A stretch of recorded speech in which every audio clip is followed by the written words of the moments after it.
Tonight, and Nocenti's run on Green Arrow mercifully comes to an end. $10 for whoever can tell me what happened in Action Comics, $10 shipping and handling required, and Green Lantern finally answers the question of what in the hell is a threshold? All that and more tonight on the Not So New 52.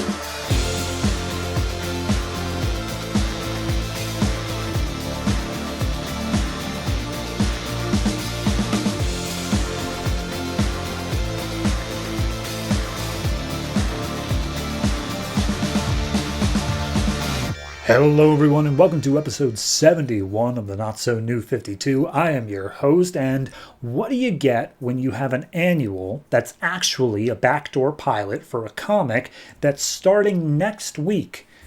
You have absolutely no time in your episode left to do anything special with this intro.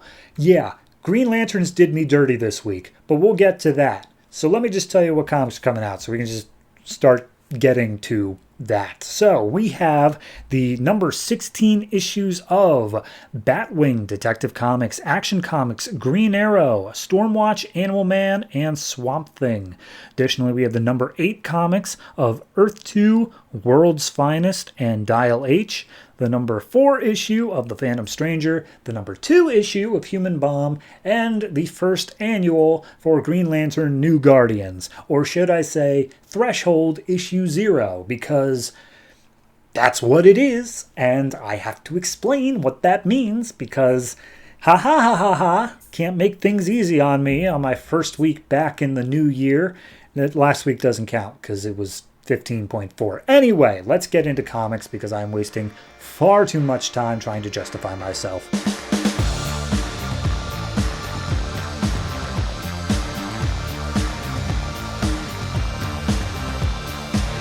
Detective Comics number 16, written by John Layman, art by Jason Fabok. This is a tie-in to Death of the Family, but it's actually different than like every other tie-in. So we open up with Emperor Penguin, aka the guy who's just stepping in and replacing Penguin for a while.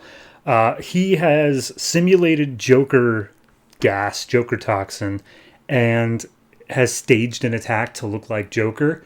And he's got a few people Jokerized. But then that never comes back. Just kind of keep that in the back of your head, I guess, because it's tying into the main plot. This is a totally different thing. So we see Batman's narration is basically saying Joker's in town, and that basically makes it so that everybody is just a little bit crazy.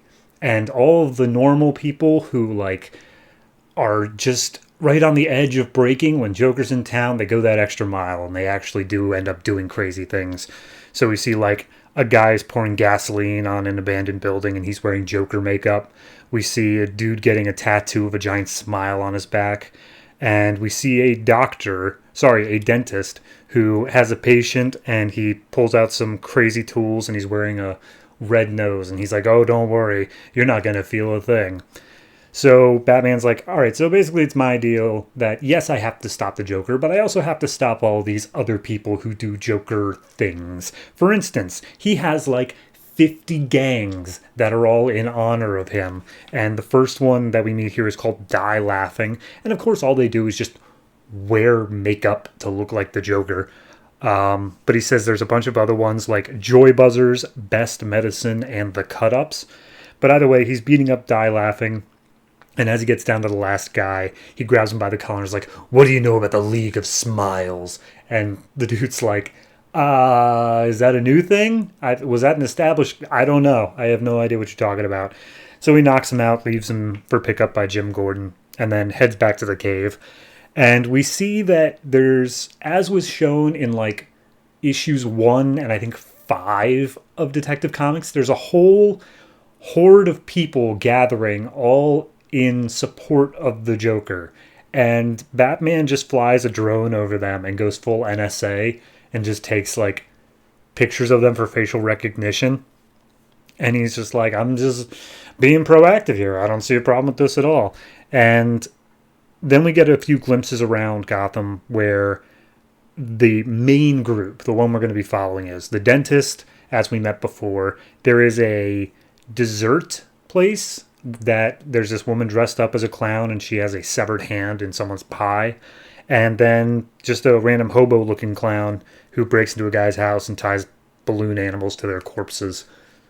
It's dark, but I don't see the connection besides Joker. But either way, Batman's like, yes, they're calling themselves the League of Smiles, and they leave these calling cards at the scene. But there's a fourth member that they haven't publicized, and apparently it's a guy that we saw in the beginning with the gasoline. He burned down the apartment of a psychiatrist that they all shared. So that's the connection. And that guy's name was Rodney Spurman, who, by all accounts, was a good kid, got misled, and now he's jokerizing. And he goes and he meets these League of Smiles, and he's like, hey, my name's Torch, and I want to join your gang. And they're like, all right, sure, why not? There is a Joker support group going on across the street for people whose families have been terrorized by the Joker. We're going to go over there and terrorize them. And so they just go across the street and take them hostage. We see Batman. He's back out again. There's a new group called the Funny Bones, which are literally just a bunch of kids. So Batman just shows up and says, like, leave. And they're like, okay, bye. So they bail. And then we go back to the hostage situation. And they're all just like, oh, we know the Joker. We know how he ruins lives. You're going to kill us no matter what. And they're like, yep.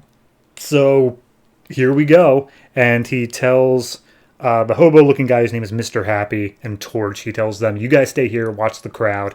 I'm going to go get my tools. And the other lady, dessert clown, I don't know. She looks like Raggedy Ann. That's the best I could describe it. She goes with him. And they say, like, look, we just got over the radio. There's a hostage situation on the other side of town. Batman's, of course, going to deal with that one, which means he's at least 11 minutes out. So we have that long to deal with our hostages. So they go out, and we see the Torch is like, oh, we're actually going to kill these people? I'm not sure I signed up for that. So anyway, then we see the hostage situation Batman was dealing with. It's two more guys. Their names are Punchline. Sure. And we see they're just dangling people off the roof, and Batman's like, I don't have time for this. So he uses a jetpack, just flies his way up there, knocks them both out, and saves the hostages. And he's like, all right, I've heard about the other hostage situation going on with the League of Smiles. I zoom my way over there, but it takes me 6 minutes to get there. The place is already engulfed in flames.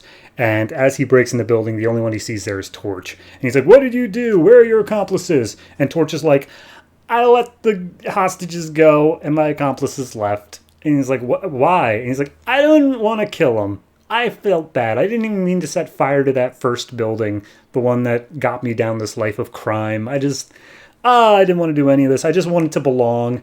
And then when I let the hostages go, my own group told me I didn't belong. So then I looked at my face covered in Joker makeup on the broken glass nearby, and I just felt so bad. I didn't want to look like the Joker anymore, so I cut my own face off. And we see the entire lower half of his face is nothing but just tendons.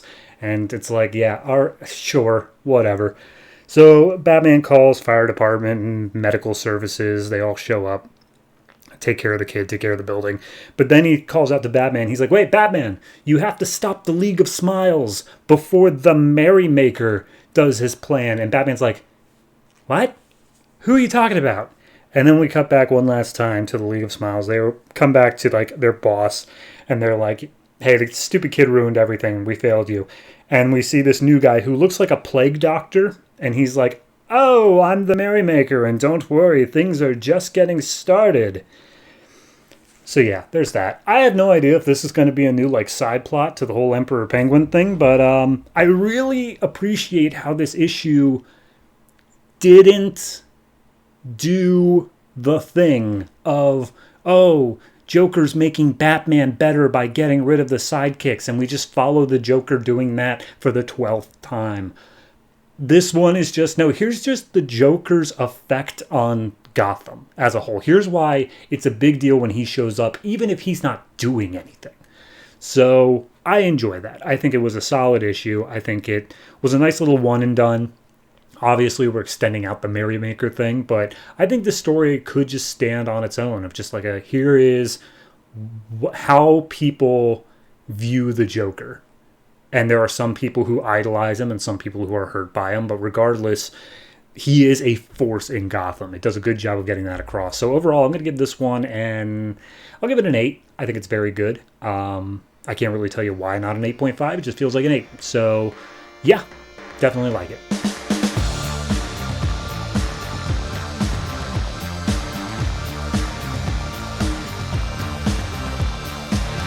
Animal Man number 16, written by Jeff Lemire, art by Steve Pugh and Timothy Green II.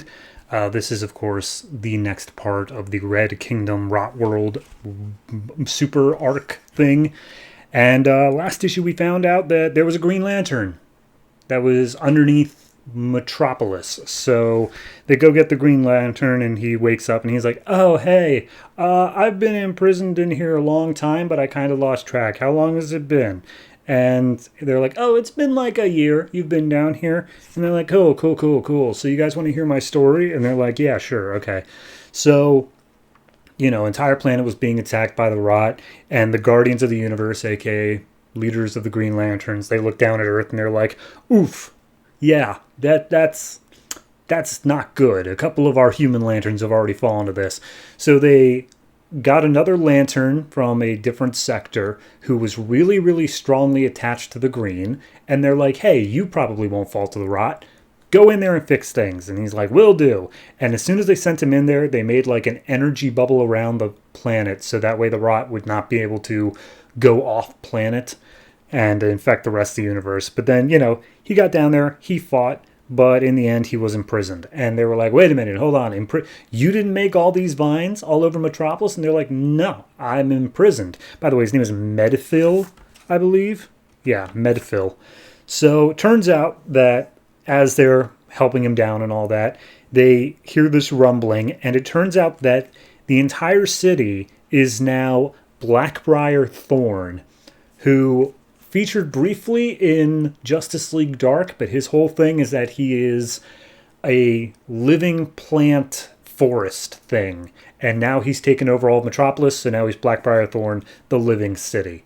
Anyway, back to the past. Last issue, the Hunters and William Arcane trapped, I'm blanking on her name, Maxine, that's it, and are just like, hey, leave your family, and you're going to do what we tell you to. And she's like, oh, I'm going to kill you. And they're like, oh, yeah, here's the thing. You could kill us. You're probably strong enough to kill us because you are still an Avatar of the Red. But we have your family and we'll kill them before you can kill us. And even if you do kill us, they'll still die anyway. So here's the deal. We will let your family go if you join us and make the Hunters 3 again, because one of them had been murdered. So Socks the cat speaks up. He's like, don't listen to them. They're not going to let your family live. This is all just a ruse. And William Arcane starts like using his rot powers to kill Socks, and that really pisses off Maxine. So she starts throwing him against walls and stuff, and the Hunters are just like, all right, tick-tock, we need an answer. I'm going to kill your mom. So back to Rot World. The entire team is having trouble fighting against Blackbriar Thorn, but they basically have Constantine there saying like, hey, look, Blackbriar Thorn isn't actually a living forest or city or whatever. It's just a magic dude inside of all of it, and this is just his magic spell. So Buddy's like, okay, cool. And he uses like power of a termite and claws of a badger to dig his way into Blackbriar Thorn, and he gets to the center of him and finds the wizard and just yoinks him out, and that causes the entirety of Blackbriar to fall apart. And he's just like, all right, cool, got him. So then Medphil, he's finally back up, and he's like, hey, I'm still super weak because it's been a year since I've, recharged my ring. Can we go get my battery? And they're like, yeah, sure, where is it? And it's like, oh, I hid it inside of the globe of the daily planet. So we got to go up there. And of course, in the meantime, as they make their way back up to the surface, because all that battle was underground, they see Frankenstein's army is holding off a huge army of the Rot, which happens to include the 2 new books of Talon and Sword of Sorcery. Amethyst is also infected. So regardless, they make their way up to the top of the Daily Planet, get the battery out, he gets supercharged, and he just takes out the whole Rot army that was attacking them all at once. And he's like, okay, I did that, but I really need to like rest for a while because this is taking a lot out of me. And they're like, no, you did a great job. You chill. We're good. We're gonna make our way over to Anton Arcane's castle. Okay, you just relax. So back in the past again, Maxine is looking at her cat and is just like, look, it's my family and I don't want them to hurt you. I gotta do it. And Socks is like, that's the dumbest thing. Do not do that. And she's like, okay, but I gotta do it. So at that point, she turns to the hunters. The hunters let her family go. And they're like, oh, God, Cliff, Mom, you're all right. And then everyone just hugs. And then Ellen looks over at Maxine, who's walking over to the hunters. And she's like, no, Maxine, don't do it. And she's like, sorry, Mom, only way. The hunters bite Maxine, and she turns into the third hunter. And they're like, yes, the rot has won. We have done it. This is how the world dies. So then back in Rot World, we see them all marching their way to Arcane's castle. And Frankenstein says, like, I sent some scouts out here. They didn't return. And I also don't see any signs of their quote-unquote gatekeepers that I've been so worried about. And then all of a sudden, Frankenstein's army gets torn apart. Just absolutely decimated. And they're like, what in the hell? What's happening? And before they can even do anything, Constantine gets his chest punched out by a rot-infected Flash. Flash just goes around and like kills everybody instantaneously and just like, oh geez, oh god. And Steel looks down the path and sees this entire rot army coming down the path. And it turns out the gatekeepers are not just any rot infected superheroes. It's the Justice League. The Justice League are the ones who are coming to kill them. So yeah, I'm feeling good about their odds. I think they have a real shot.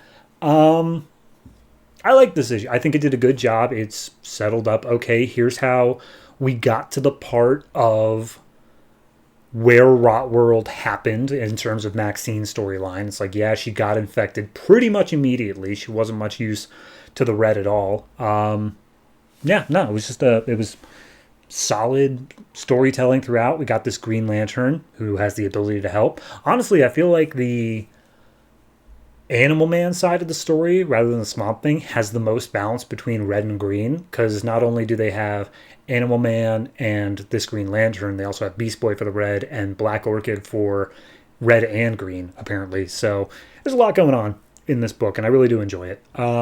This particular issue, I'll go ahead and give a 7.5. I like it, though. Like, it is good. I just can't quite justify giving it an 8. It still feels like, it literally says next issue is the beginning of the finale. So I believe that and Swamp Thing 17 are going to be a combo piece. But it is good. It is fantastic. And I just want to see how everything we build up to here gets this huge final battle going. So Animal Man's good.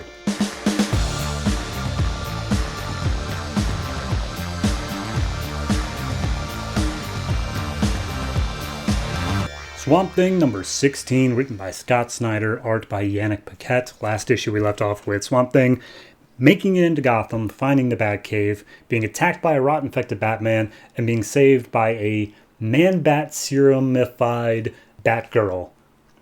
Got all that? Okay, so this issue picks up about a week in the future, but they're just saying it's now. And he makes his way to the American heartland, so pretty far away from Gotham, all things considered. But he's like, I'm here. I traveled hundreds of miles. I'm in this center part. The kingdom of Anton Arcade is literally right past this hill. But as I get here, everything feels wrong. And as he crosses over the hill, he's like, I hope this wasn't all for nothing. As he sees an entire army of rot infected, but primarily we see the Suicide Squad and Superman. And immediately Swamp Thing's like, crap, I'm not going to be able to do this. So we see a week earlier when he's talking to Batgirl. And it's like, Barbara, how in the world did you survive? And just like later, hey, I need to show you something. We got to do that now. And she brings him through the Batcave and lets him know, like, yeah, okay, Batman was expecting you. He made you a video, and he expects you to do something. I personally can't bring myself to watch it because he looks kind of gross. So Alec watches the video, and he's like, hey, Swamp Thing, Alec Holland, as soon as I figured out the whole rot green red thing, I started working on the green side, your special formula, your biorestorative formula. I'm not going to be able to finish it because I'm kind of infected with rot, but it's all here and I need you to finish it up. It's our only chance. So go do that. And at that point, Barbara reveals, like, yeah, he died, like, immediately afterwards. Well, died, quote unquote. You know, obviously I still have him chained up over there.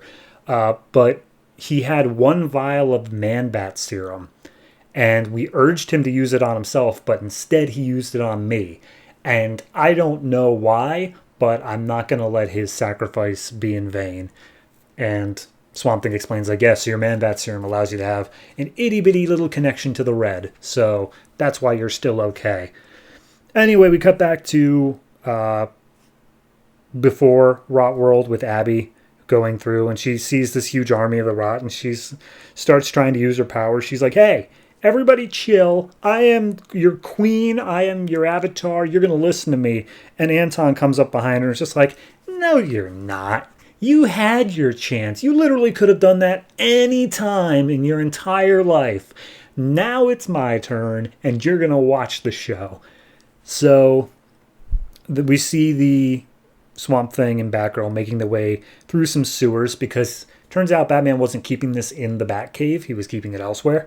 And there is a little bit of holdout for humanity, a tiny little one that Batman managed to secure before everything went to hell. And it's Arkham. Arkham Asylum has been secured. There's no rot in there. And we see a little itty-bitty bit of humanity just surviving in there. And there's a whole grid going on outside, an energy grid that's powered by... It just says the green. It doesn't explain how, but regardless, Batman then told a couple inmates that they're to watch over because they have elemental connections, such as Mr. Freeze, Killer Croc, and some third grass-looking guy that I genuinely am not sure who it is. It might be Jason Woodrue, but I'm not sure. Anyway, so Batgirl leads him up to the biorestorative formula and just be like, look, I have no idea how some stupid little pieces of grass are going to save us, but hey, man, you do you. And Swamp Thing's like, are you talking about the formula or are you talking about me? And she's like, uh-huh. So he starts working on the formula. He's like, yeah, no, I got everything I need here. And Batman is like, 90% done. I just got to add in a little bit extra stuff. Also, when I made my original biorestorative formula, I made it kind of weak because I was afraid of the green. But now I know how important it is. I can make this thing like supercharged and it will act the same way the rot did, just spreading like crazy. And at that point, as he's about to finish it, they look outside and see there is a full-scale attack coming, which includes Giganta coming to smash down their laser grid dome thing. So at that point, they're like, okay, Swamp Thing, you need to pick up the pace. You need to get this done now. And he's like, yeah, no, I'm like really close to done. If you could just hold them off a little bit. And she's like, that's Giganta. So no. And we cut back to Abby. She's fighting against Anton, saying like, no, I'll reclaim my birthright. I'll do whatever it takes. And Anton's like, tough. You like, no, you can't. This is mine now. You literally cannot defeat me. And he takes her, he picks her up and says like, regardless, you're just going to be returned to the rod anyway. So we'll see what you do there. And we see her say, Alec, I'm sorry. And then we cut back to modern day Rot World. They're tearing apart the biogrid. All the Rot army is getting in. And Swamp Thing says, like, okay, done. The chamber is full. And Batgirl's like, what do you mean chamber? And he's like, you thought these little jars sitting up here in the attic of Arkham Asylum was all that he made? No. He made a whole big thing. And as we cut back to 1 week later, we see in the battle against Superman ratified, the chamber that all of this biorestorative formula was going into was actually a bat mech that is now able to just go out and roam the countrysides. And it's like massively sized as well. And all the people who were inside Arkham picked up guns that can spray the biorestorative formula as well. And also Swamp Thing, he grabbed one of Bane's venom injectors and hooked it into himself so that he could inject himself with biorestorative formula and get himself back to full strength. So yeah, there's a lot going on. And anyway, we cut back one last time to Anton Arcade, and he's talking to his army and all of his people, and he's like, hey, Abby's dead. I did it. I killed her. And he holds up her decapitated head, and just like, here she is. We win. So, yeah. It says next, the finale begins in Animal Man number 17, so we will be getting a 2-part finale on that. And I think it's done a fantastic job of setting up this big final battle of Swamp Thing versus Superman and all the stuff Animal Man's going through as well. It's got a lot going for it. I really do think this is I think that this event benefits from the fact that it obviously can't fit in continuity. Like, no matter what happens here, it has to be undone in some respect. And I think that it plays into that. It just makes it a fun, cool event rather than saying, like, no, all of this is super serious and forever. It's like, no, we're just having fun. So overall, I'm going to give this one... I'll give it a 7.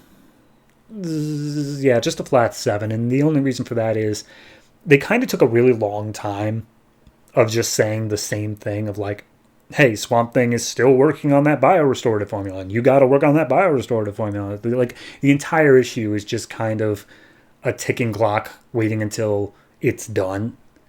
And they just keep on pointing to the clock over and over again, saying, you got to move faster. It's like, well, yeah, we'll get there. So a little bit of wasted space on that, but I think the Abby stuff is good. I think the framing device at the beginning and end with him finally reaching Anton Arcane's castle, very good. I enjoy all that, and I'm really looking forward to how the finale is going to wrap it all up. So, 7 for this.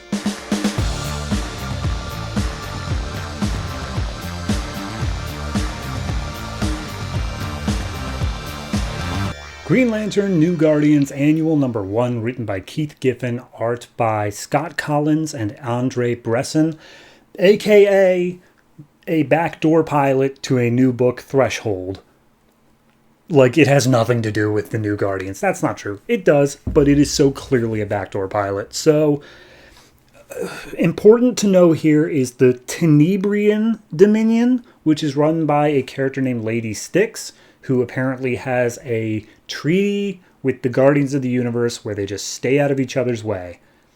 And the best way to describe the Tenebrian Dominion is it's the shady part of Star Wars.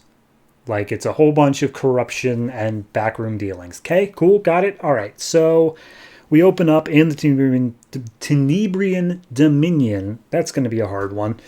And we see this huge hulking brute is just storming through a crowd. He's attacking everybody, being fired upon by this group called the Crimson Thrust. And it turns out, it's not fully explained here, but it turns out that he's part of this game show where he is hunted by people. Anyone at all. And there's this team called the Crimson Thrust who are like really, really good bounty hunters. And they scoop this guy up. People are asking for pictures of him. And they are talking about getting their bounty. And we see some dude with a Green Lantern ring looking on in disgust. Anyway, cut to some other random space sector. Arkillo and St. Walker are like, looks like the Third Army's been here. Because while this is not a tie-in to the Third Army, it is still that same plot. So they're like, look like the Third Army's been here. How do you know? There aren't bodies. Everything's destroyed, but there aren't any bodies. And Arkillo's kind of like, I don't fear them, but like we should really do something about this.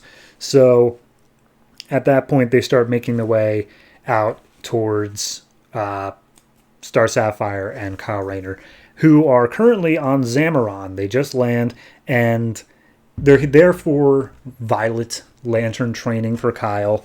And Star's like, hey, guys, here's Kyle. We need some training for him. But the Zamarons are immediately like, oh, God, okay. Hey, Carol, we need to talk. And he takes off Carol and is just like, all right, here's the deal. You know that whole treaty we got going on with Lady Styx and Tenebrian Dominion? And they're like, yeah. It's like, cool, we need you to break that.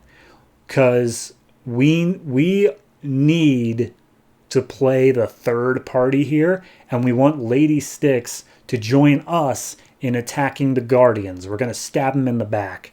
So at that point, Kyle meets the person who's going to be training him, and it's just some hulking brute of a Star Sapphire. You will literally never see this again. It does not matter. And the whole focus here is on Star Sapphire's mission to go into Tenebrian space and talk to Lady Styx and get her to break the treaty between her and the Guardians. And at that point, Arkillo and St. Walker show up and they're like, hey, we can help if you want. And Sapphire's like, yeah, if I'm going to be going into that sector of space, I could probably use all the help I can get. And they're like, all right, well, where's Kyle? He's like, he will not be a part of the story. Let's go. So at that point, they're trying to figure out how in the world they're going to actually get in to Tenebrian space, because lanterns are obviously not allowed in there. And they figure out that there is a Green Lantern right on the edges of Tenebrian space, and it's the guy we saw before. It turns out his name is Jedediah Cull, and he is a deep cover operative in the Tenebrian Dominion. The Guardians basically just cut him loose, let him do whatever he wants, but he's there under deep cover to keep an eye on things. And they're like, yeah, cool, can you get us into like deeper Dominion space? And he's like, yes, I most certainly can, but you're not going to be able to go with me. I'm going to send you off to some smugglers, and they're going to take care of you. And we meet the smugglers. They are not important to this at all, but they clearly are not exactly morally on the up and up.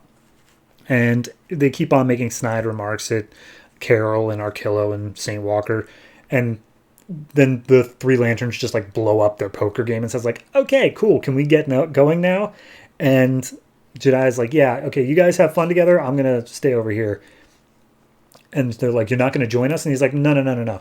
I will barely be featured in this book. You go do your thing.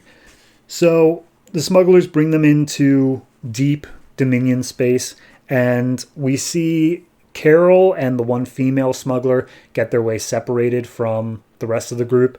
And the smuggler turns on Carol and knocks her out and says like, hey, remember that game show from the beginning? I'm going to put you on it because I get a bounty if I give them good contestants. And we see that the other smugglers have tried to do the same thing with St. Walker and Arkillo, but they didn't succeed because Arkillo's a beast and St. Walker's too cool. And so they start beating the crap out of them, saying like, did you do the same thing to Carol? And they're like, yeah.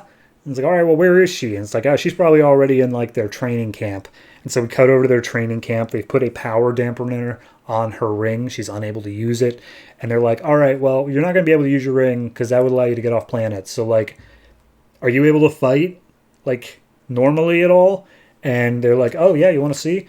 Carol beats the crap out of the two guards and is like, oh, great job. Yeah, she's a real fighter. And they put her down with a whole bunch of other guards coming in and basically curb stomping her. And just like, all right, well, she's going to be a good contestant on the show, I guess. So then we see Jedediah Cull once again just chilling in his apartment.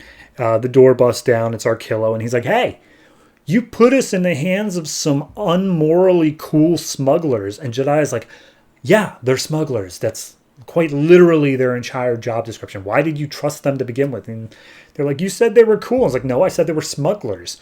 So either way, Arkillo's like, hey, look, we need you to help us out. We need you to help us get Carol back.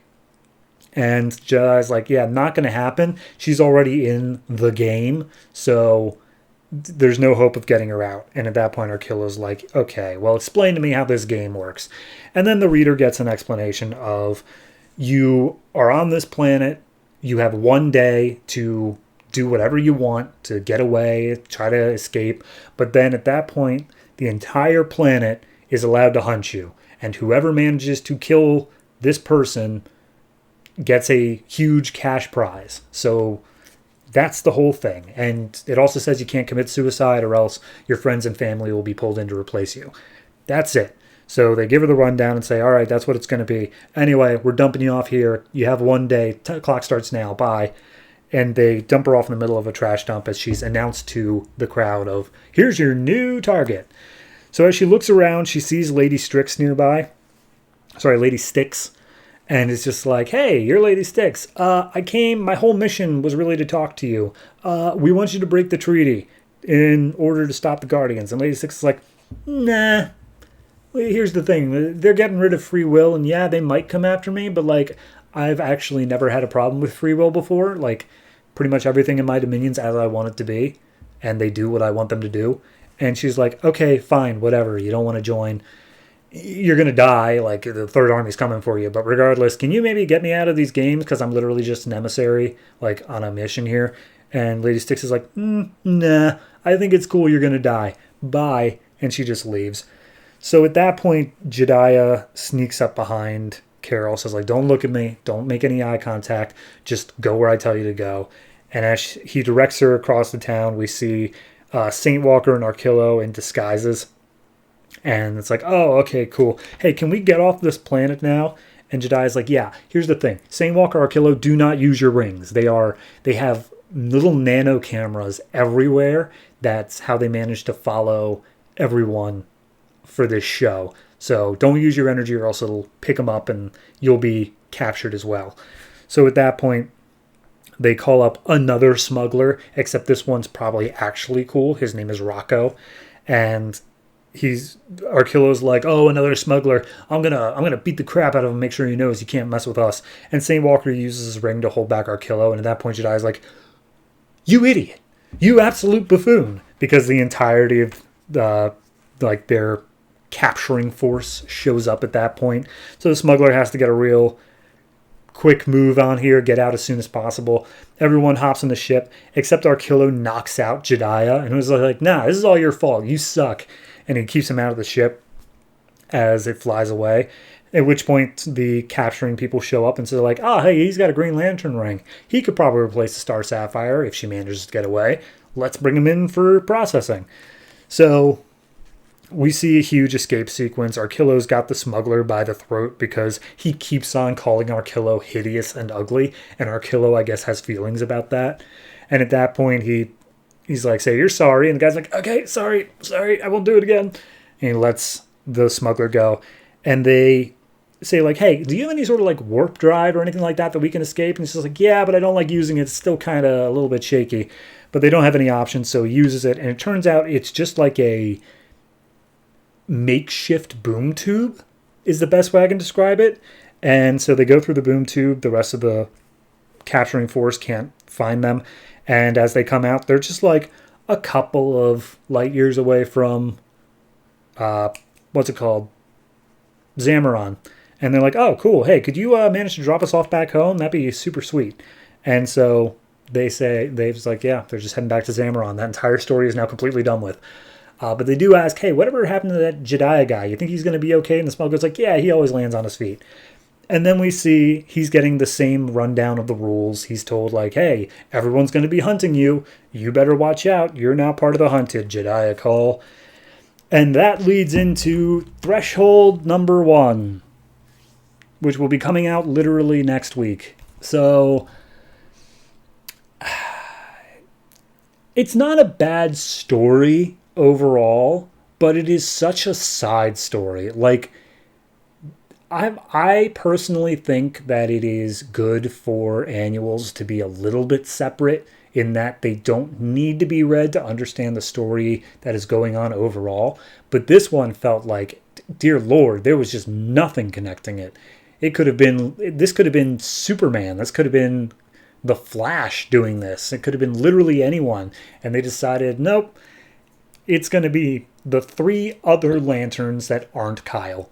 So it's not a bad story, but it does feel completely out of place in the larger Third Army story arc we got going on and Kyle learning his power set. And the fact that they also managed to just completely escape the situation is mind-boggling because it's so... I feel like in a spacefaring society, the fact that they're able to just leave the planet on a ship seems like the easiest thing that they should have covered as an extremity already, but whatever. So yeah, overall, I'm going to give this one... I'm going to give it a 6.5. And I didn't comment on the art. The art is a little bit too scratchy for me. Just not a style that I prefer. But it's not awful. It's still... It has the style that I think they're going for. but it's just not quite the style I like. But I can recognize that it's all right. Story-wise, though, not a bad story, just very out of place. So 6.5, and we'll pick up in Threshold number 1.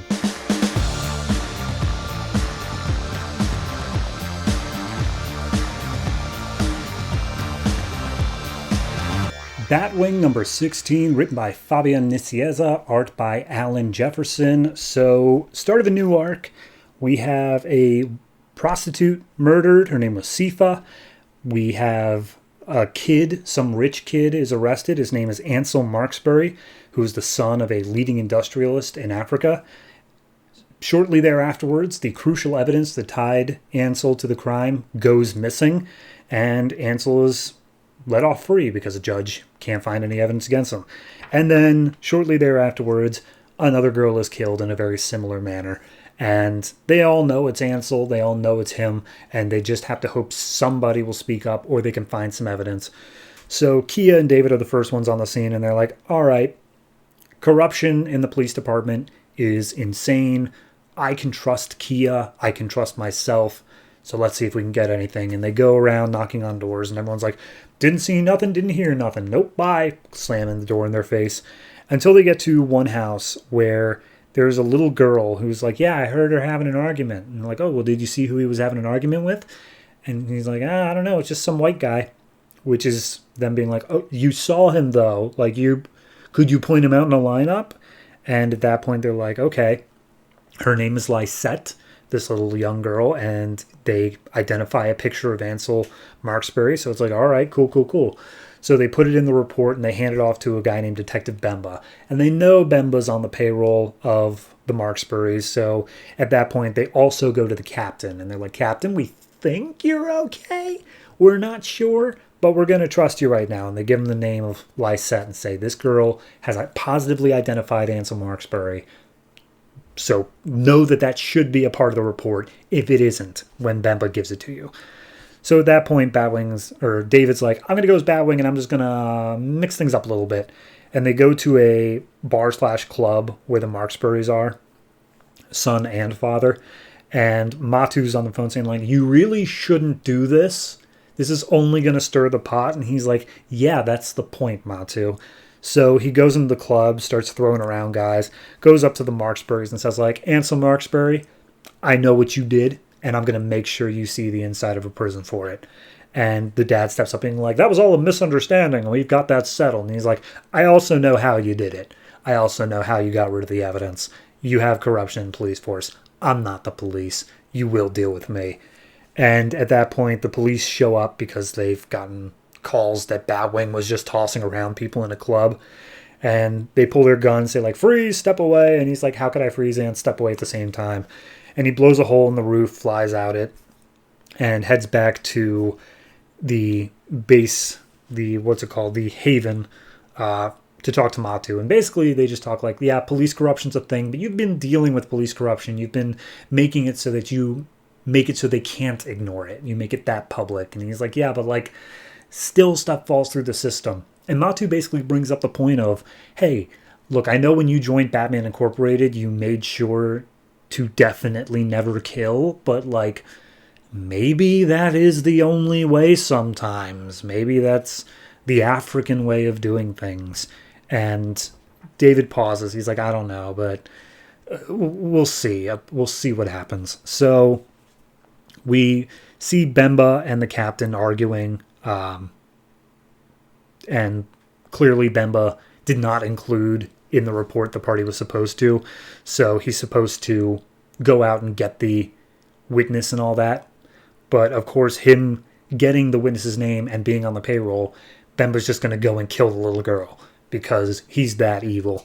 So Kia lets David know that that's going to be going on and that they have to go help the little girl as best they can. But we see that Kia is not going to the little girl. She's actually going to the captain's house. And she sees a bunch of guys with bats coming out. And they go inside and see that the captain was attacked by Bemba and a couple other corrupt cops because he's poking his nose where he shouldn't. David, he's closer to the little girl's house, and he makes his way over there, but he doesn't have his Batwing suit. So he tells Matu, like, hey, I need you to activate the remote stuff and fly my suit over to me, okay? Super important you do it literally right now. So as he arrives at the girl's house, the corrupt cops are arriving at the exact same time. David pulls his gun, they pull their guns, and it's just like, we can't kill David. He's like, he hasn't done anything wrong. And they're just like, he's in our way. That's as wrong as it needs to be. So they open fire on David. Kia shows up. She manages to direct their fire away for a second, just enough to distract as the Batwing suit comes down. And it's basically in drone mode with a holographic face inside the helmet. So it's just like, yep, all right, the holograph projector's working. They fire off some tasers, take out the corrupt cops, and just like, all right, they're safe for right now, but we need to help protect this girl long enough to get Ansel Marksbury inside of prison. So they take him into protective custody. She positively identifies Ansel. He goes to jail, and the corrupt cops are basically, they don't have anything against them directly. So they now have a hit on David and Kia.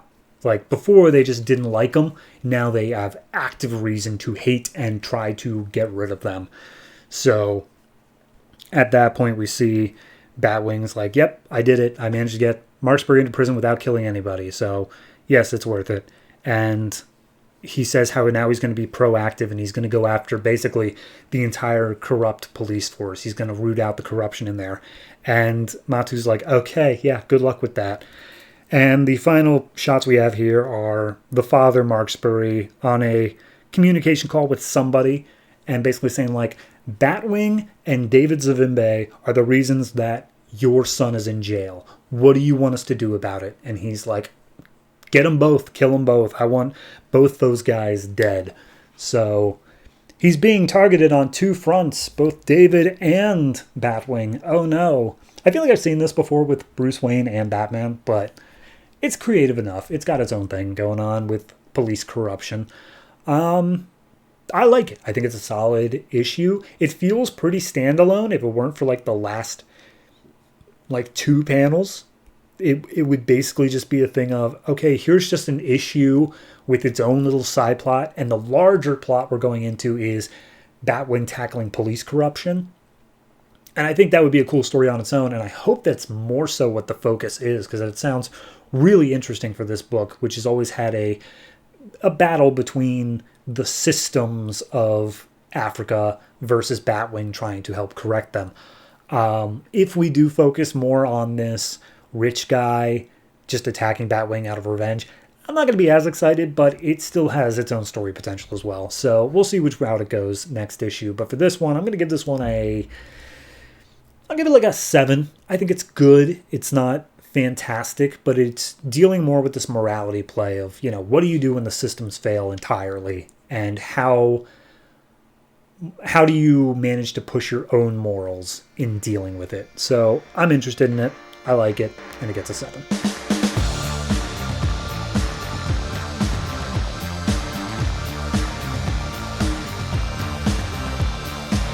Action Comics number 16, written by Grant Morrison, art by Rags Morales and Brad Walker. So last issue, Vinny, I said I'd call him Vinny, was attacking Superman all throughout his life. And it doesn't get any easier to explain. So pick up 3030. We're in Legion of Superheroes territory, but everything is like awful and terrible. And we see the Legion of Superheroes characters who are now like, you know, like 40s, give or take. They're sneaking their way into a building and trying to get to something. And as they make their way in, they're knocking out guards. They're using their powers to like blend in and like make it appear that they're actually science police, until they finally get to the place they're going. And we see the main group is Lightning Man, Cosmic Man, and Saturn Woman. But there's also Chameleon, one called Censor, Umbra is one of them. And then there's like one that's tiny. Shrinking Violet. There she is. So anyway, they made their way in, and turns out the entire reason they're doing this mission is to get to the last remaining time bubble, time sphere. And As they get in, the guards are already on them. They're firing. The one, which is like a snake monster named Sensor, he holds off the guards long enough for them to fix the time rotor in order to go back in time. And they're like, okay, we got to go back and we have to save Superman. So they hop in, the three main ones that I said, they hop in the time bubble and they make their way back. Picking up yesterday, according to this, Lois Lane and Jimmy are told by Clark to meet at the memorial where Superman died. Now, because of all the timey-wimey stuff going on, I don't know if this is an event that, did happen already, or it's going to be reverted, or what. But they call it Doomsday, and they say this is where Superman died and came back. They don't say that the monster was called Doomsday. They say the day he died was Doomsday.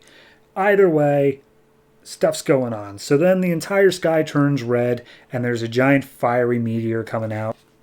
And when you know it, it's Superman fighting against Zadu, who I believe was part of the issue around Halloween, somewhere around there. He came out of the Phantom Zone. Anyway, he's fighting against Zadu, and he's calling out over to Lois and Jimmy. He's like, Lois, Jimmy, I need you to get to Metropolis General and find Mr. Triple X. Go do that. And he keeps on fighting, and Lois and Jimmy are like, Mr. Triple X, what? So at that point, Lois turns around, and she sees Susie, her niece, who has, super duper mind powers. And she's like, hey, I'm in Superman's head right now, and I'm making him feel the suffering of every living being on Earth. And Lois is like, why are you hurting Superman? Why would you do that? And Susie's like, I'm sorry, I don't want to, but I made a deal with the tiny man. So at that point, we see the fight between Superman and Zadu, and Superman, he's struggling through the pain of the suffering of everybody, but he does manage to land enough blasts on Zadu to unravel the bandages that are keeping him together. And at that point, Jimmy comes up like, hey, Superman, are you cool? And he's like, Jimmy, did I not tell you to go to the hospital? Go do it now. And at that point, they start making their way out there. But then we see in what is essentially the Times Square of Metropolis, Vinny's there. He's taken over all the screens, and his giant demonic form is there in the middle. And he's like, hey, everybody, I have a deal to make with you, all the people of Earth. I will give you life eternal in my kingdom forever and ever. And all you have to do is when Superman asks for help, you say no. Sound good? So that was yesterday. This is now. And we see Superman being attacked by the anti-Superman team, league, cadre, whatever you want to call them. And he's super depowered because the Kryptonite gang, they are able to mimic the effects of kryptonite. One of them is green, which has blood poisoning. One of them is red, which alters your perception. And the blue-handed guy's coming up, and he's like, blue kryptonite destroys your spirit. So he's about to go do that. But meanwhile, we see Krypto has arrived along with the Metalex, who I guess are on Superman's side. And they attack the group. Krypto grabs Superman and manages to pull him off. And cutting back to yesterday, Jimmy and Lois make their way to the hospital. We see Nimrod, the hunter, is also there. And they make their way into the hospital. We see the Kryptonite gang has met up with Vinny, and they're like, oh, he called his dog. We couldn't beat his dog. It's unbeatable. And Vinny's like, all right, well, I'll do it. And he has these giant kryptonite chains around his neck, and he's like, all right, you hold this. I'll deal with the dog. And Krypto jumps out. He goes to attack Vinny, and meanwhile, they use the kryptonite chains to grab onto Krypto and keep him held down. So then we go back to today. Nimrod is attacking Triple Mr. X. Jimmy jumps in, tackles Nimrod down. A fight breaks out, but Lois jumps in and hits Nimrod on the head with a fire extinguisher, knocking him out long enough for them to get him out of there. And they're like, all right, this guy was Mr. Triple X. That was a stage name. what do we do? And they basically are like, oh, we don't know. Superman just told us to come here. So we're just going to wait around until something happens. Back to the other time period, Zadu's got Superman now tied up in kryptonite chains. He throws him down to the ground, makes a huge crater. Cut to the day before yesterday. I'm telling you, this does not get any easier. And we see Lex is working on the same interdimensional machine that the Lex from Earth, what was it, 11? Whatever that other planet was with the other Superman. The multi-dimensional cube thing shows up. And Vinny shows up and is like, hey, Lex, this is a cool cube and you're almost done it, but I'm going to go ahead and turn it on because we made a deal. And he's like, I don't even know who you are. So he activates it, and the Super Doom that came out of it in the original story comes out of it again. And he's like, Super Doom's going to go kill Superman now. So at that point, Jimmy and Lois are still just waiting. They're like, hey, the sky's red. Like, we just got to hope for a miracle. Mr. Triple X, his eyes open up. They're glowing. He wakes up. The Legion of Superheroes arrives in the hospital room, praying that they can help. And Super Doom has made his way over to Superman, who is still coated in green kryptonite chains. And he's like, all right, it's all over. I'm ready to kill you, Superman. And Superman's like, I have other plans, as he's clearly sick. Did you get all that? I wonder if I did. There's like 5 time periods we're playing with. Vinny is attacking all of them at once in one master plan, and I am barely keeping afloat. In addition to that, we're pulling back that giant multi-dimensional cube and Super Doom, and it's just, I understand this is pulling from everything Grant Morrison has been doing over the past 15 issues, but dear Lord, you need like all of the books open at once so that you can cross-reference to get this. It is insane.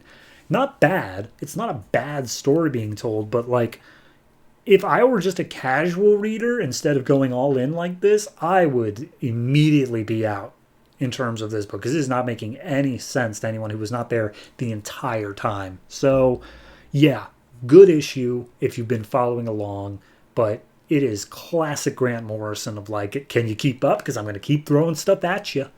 So I'm going to give this one I give it a 7 because I recognize the talent in it, but it is still so up itself where it's just it's a Mobius strip inside a Rubik's Cube inside a multiverse, and I'm barely wrapping my mind around it.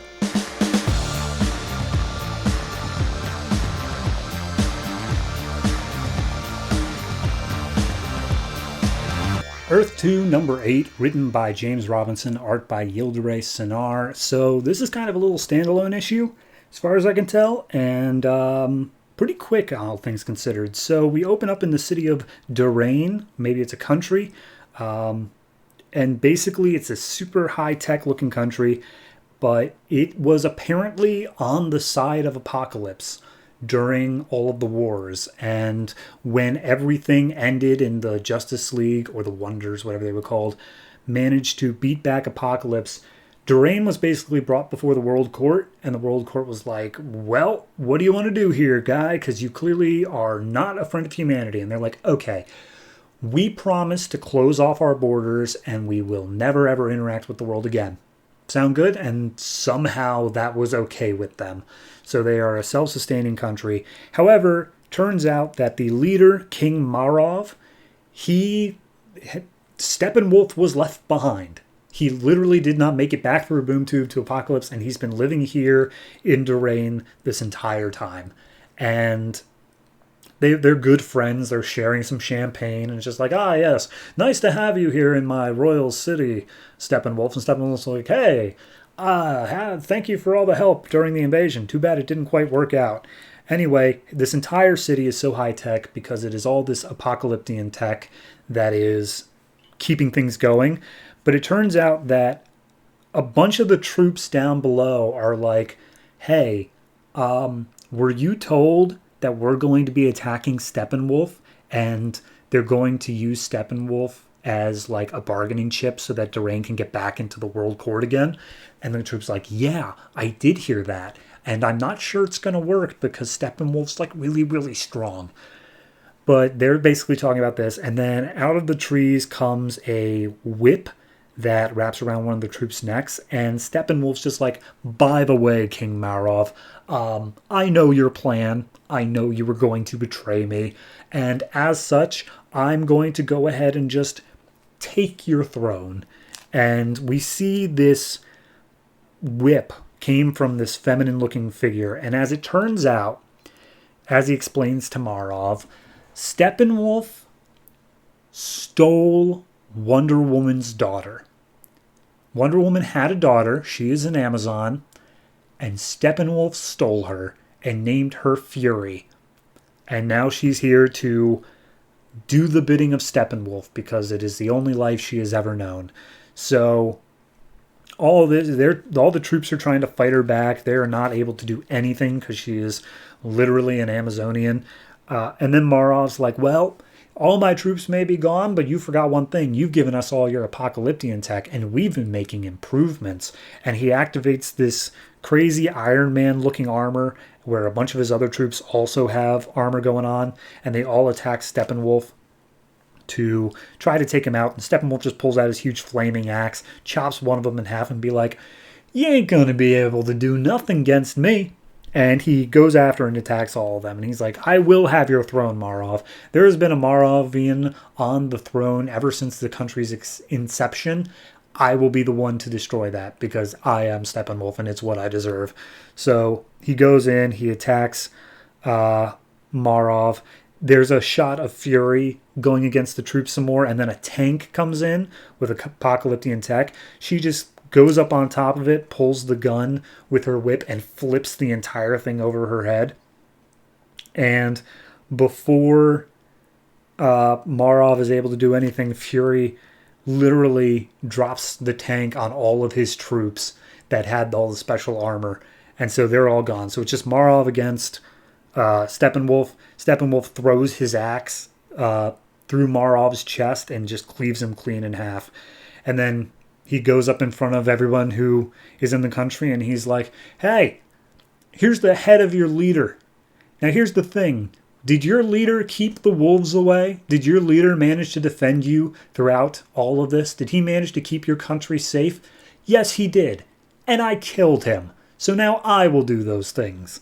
And so Fury basically raises up Steppenwolf's hand, says, long live the king, and everyone kneels before him. And the last page that we get here is Steppenwolf 2 weeks later. He's like, yeah, I commissioned a statue so that they think that I actually felt bad about Marov.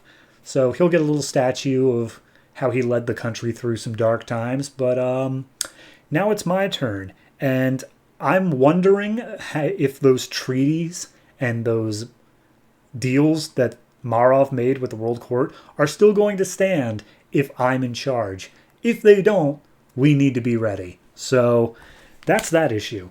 It was good. It was a nice issue setting up. Okay, here's the guy who literally caused all the problems before. He's still around. He has this entire country at his disposal. He has Wonder Woman's daughter.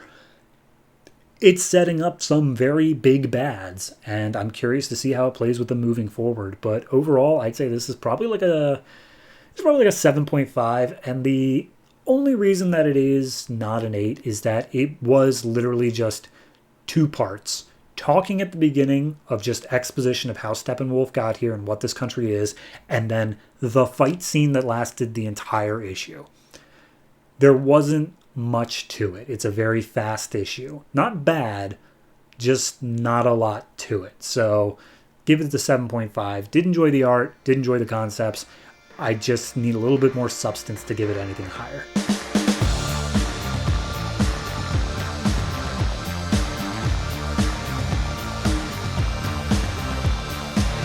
Green Arrow number 16, written by Ann Nocenti, art by Freddie Williams II. This is the last issue of Ann Nocenti's run, and I guess it feels like it. So, last issue we left off with Green Arrow breaking up a dogfighting ring where there was also a kid fighting, and I was unsure as to whether or not it was a kid last issue.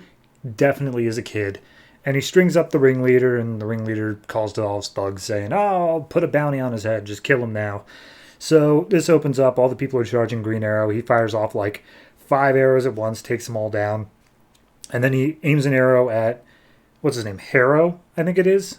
Yeah, he aims an arrow at Harrow. Boy, that's dumb. And says, take the price off my head and I won't take out your other good eye. And he's like, that's not going to happen.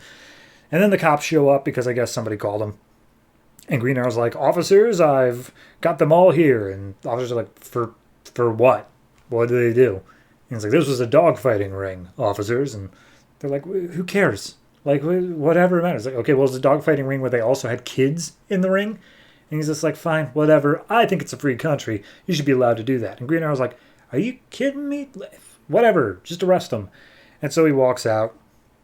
And the same girl from last issue who's just like sitting there twirling a baton is like, hey, Green Arrow, you saved that one woman who was going to jump off a bridge before. And she's like, what? And then all of a sudden, the red-haired woman, Gloria, from last issue, comes peeling up. And it's just like, hey, remember that kid who was in the dogfighting pit? He's going to blow himself up, and I need your help, Green Arrow. And Green Arrow's like, all right, cool. And the baton girl is like, oh, darn. Missed my chance again, because she's an important character here. So last issue, they said this whole thing that there's going to be a parade going down the street. It's just important to know that for the final bit, as we see parade people setting up. But Gloria drives Green Arrow to the place where Pike, the kid, has wired an entire building of ammunition, like apparently Civil War era stuff. Don't know why it's here, but it's all going to blow as soon as he flicks the trigger. And he goes upstairs and he's like, yeah, okay, can you just talk him down, Green Arrow? Because he really does look up to you. He thinks you're super cool. So we go up to the roof and Pike still has an ice pick in his hand. Gloria's like, hey, can we talk? Can we just like talk for a little bit? And she's like, no, you got to get out of here. I don't want to kill you guys. And Gloria's like, you're not going to do that. We're all good. We're all cool. She goes over. He still has the ice pick in his hand. She takes it out. And he's like, oh, I don't know what to do anymore. I'm so lost. And Green Arrow's like, hey, man, here's the thing. I've also lost a lot of stuff, like my money and whatnot recently. We can find it together. You can have some great skills. And he hands Pike the bow and arrow. And he takes a shot and he's like, wow, I did really good. And Green Arrow's like, you sure did. And then all of a sudden, Harrow shows up. And he's like, oh, look at that. We're playing Big Happy Family, aren't we? It turns out that the cops, they respond to money. Because, of course, they do. And he got out with barely a scratch on him. And so they go up after each other, Green Arrow versus Harrow. Gloria jumps into the mix, briefly being like, oh, I'm done with you. You've ruined enough lives. And then she's immediately just taken out again. Parade's going on. So there's helicopters flying by and they see this rooftop scuffle and then realize, wait a minute, it looks like there's a bunch of wires and stuff. I think they're going to blow up that building. We got to evacuate this entire parade route area. So they push everybody back way far away. Battle's still going on. Green Arrow runs out of arrows because, of course, he does. We see that Harrow, he has a special ice pick that he always keeps on him because that's his backstory, is he lost his eye from his dad using an ice pick on him. And genuinely, it's just an extended fight scene. Like, they go back and forth like, oh, you don't know what you're fighting for. Yes, I do. Either way, SWAT team shows up and they're like, okay, there are possibly civilians on that roof because they're not involved in the fight. We're going to drop down 2 little tether cables and we're going to get them off the roof. But then Green Arrow's like, no, you're going to take Harrow and Gloria because I've knocked out Harrow. He's no longer a problem and you're going to arrest him. And Gloria needs to get off the roof before Pike's thing goes off. And then wouldn't you know it, as they're trying to get Pike separated from his entire suicide vest, whoops, it goes off. So they've only got 30 seconds, and Green Arrow's like, that's fine, it's plenty of time, no big deal. Gets Gloria off the roof, grabs Pike, and they both do like a Batman grapple off the top as the entire building explodes. And it's not a bunch of debris flying and killing people as it should be. It turns out it's fireworks, or at least it looks a lot like fireworks. And everyone's like, wow, what a wonderful parade. Thanks, Green Arrow. So he lands, he drops off Pike. the one baton twirler shows back up again, just like, Green Arrow, you just saved everyone from that explosion. Also, you saved that one girl from jumping off the bridge. And he's like, what are you what girl? And it's just like, oh, that one girl, Pauline Pearl, she wanted to die. She rode her motorcycle right off the bridge. You saved her, and now she is like so grateful that you saved her life. And Green Arrow's like, oh yeah, I remember her. She hated the fact that I saved her life. Good to see she turned it around. And he walks away from the baton twirler, who's just left there, and his final page is, somebody once said, fate is what happens despite the best laid plans, one arrow at a time. That's it. That's Nocenti's run. Okay. I don't really know what more to say about it that I haven't already said. I don't think the art style really fit that well for Green Arrow. I think it was a bit too weird in places where we needed just a bit more street level, a bit darker. It's, writing wise, never really been great. It's always just been these either extremely convoluted plots where I feel like we're not getting anything, or these extremely basic plots where I feel like, really, that's how you wanted to spend the entire issue? As for this particular one, it wasn't awful, but like if you really break down what happened, he arrested some dog ring thing, which even then was a bit weird in how it was executed, and then the guy that he arrested immediately comes back and they just have a rooftop fight. It didn't feel like an ending to a run. It barely felt like an ending to an arc. So, I don't know. I'm just not impressed by like anything in this run. So if I really had to give a rating to it, I'll give it like a 5.5. It's not the worst. It's not like Green Arrow has had a horrible history in terms of writers. This issue itself is not the worst we've seen, by far. But it isn't good either. It's just there. It's just, sure, why not? Green Arrow needs to have an issue come out this month. This is what we've got. Now, coming up next is the Jeff Lemire run. Jeff Lemire. Definitely looking forward to that. That is going to be some top tier stuff there. But as for this, 5.5. May you rest in peace.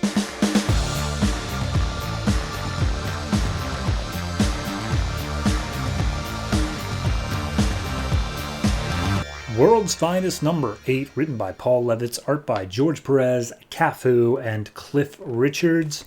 So, last issue was a whole thing where Helena met Damien and they had a little bond. This issue, completely separate, kinda. So, we open up with Helena walking around New York and she's getting a slice of pizza, getting some dessert, and she's like, this is pretty good. I'm having a good time. Things are all right. What could possibly go wrong?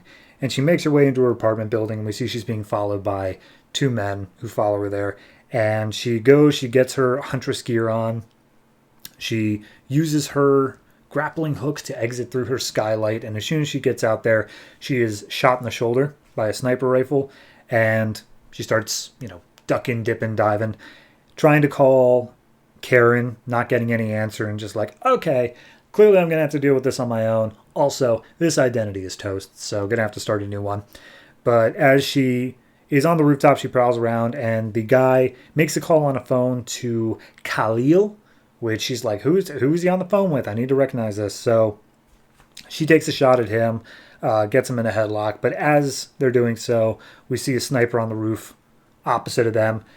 She manages to see the sniper first before the guy gets the shot. She fires off a crossbow, jams his gun, and starts chasing him down. However, unable to do so. He manages to get away as she is bleeding out a lot on this rooftop. She's unable to even stay awake. So then we get a little nightmare sequence where it's her. Remember, she was the daughter of Batman and Catwoman on her Earth. And we see her basically in the shadow of Batman, who's like, it was only a 10-foot drop. You got to get up. You got to, you get over it. Falling is not an option. So then we see her being loaded into an ambulance, mask still on. And they're basically saying, like, yeah, it turns out she's an Interpol, and she matches a bunch of descriptions, so we're going to go ahead and bring her in now. But then Karen finally answers the call, swoops in, grabs her, and takes her away. And we get another nightmare sequence of her talking to her mom, and her mom's like, hey, look, I understand you hurt your leg, you hurt your foot when you fell, but, sleep, listen to your body, it'll tell you what you want. but you're in control of things, no one else. So we then get some amount of time later. Helena wakes up in Karen's like private hospital, and basically she's like, okay, here's the thing. I'm going to help take care of this. I'm going to deal with this. You just rest. So Karen gets some information from her assistant as to where the guy was that Helena did manage to take down. Turns out he is in police custody in some sort of prison way out in the desert. She just shows up, rips off the door to his jail cell, grabs him by the collar and just says, like, here's the deal. I'm going to drop you from real high up unless you tell me who you were working for.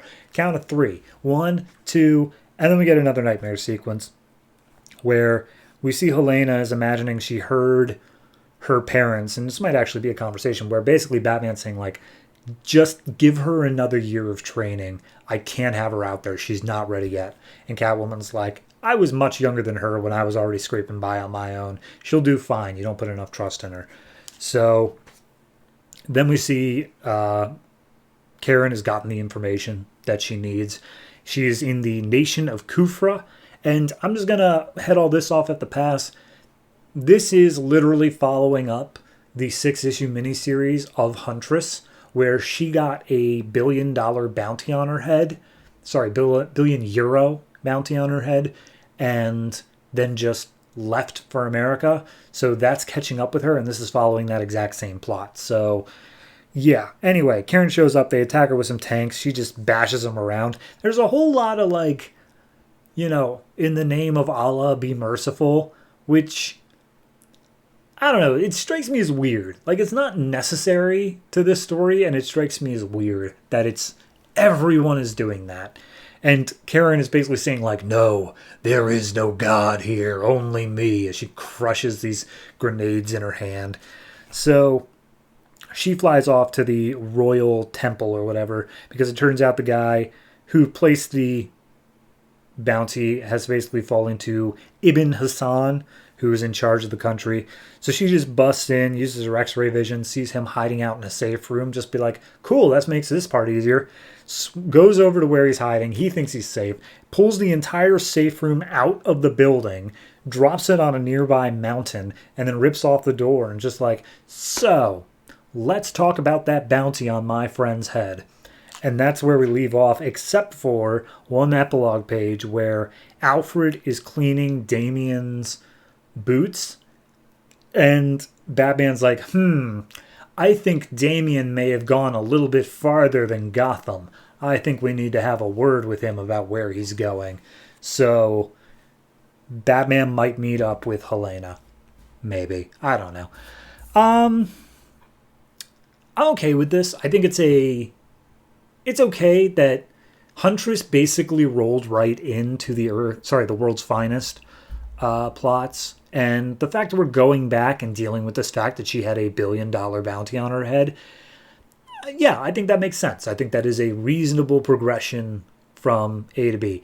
I do wish that they would do a little bit better job of reminding me that that's what happened, because it has been pretty much a year since then, like better part of a year, and I didn't think we were going to come back to it. So I completely kind of wiped that part from my memory. So I think they could have done a little better job of like, by the way, here's this thing that happened and here's the reasons why. As it is right now, it's just Huntress is for some reason wanted by this random Middle Eastern country. And it's not exactly explained why. But of course it is if you read the book.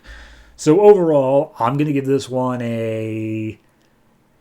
I'll give it like a 6.5. It just felt a little bit disjointed, a little bit weird. Art-wise, it's fine. It didn't seem like there were 3 artists. If anywhere, it's probably in the first pages, the Nightmare pages, and the back pages are all different artists. But I couldn't tell you who did what. So I didn't object to any of the art on page. None of it was that bad. But I could definitely tell there was a difference between them. But overall, yeah, 6.5. And I guess Batman may show up some more. Who knows?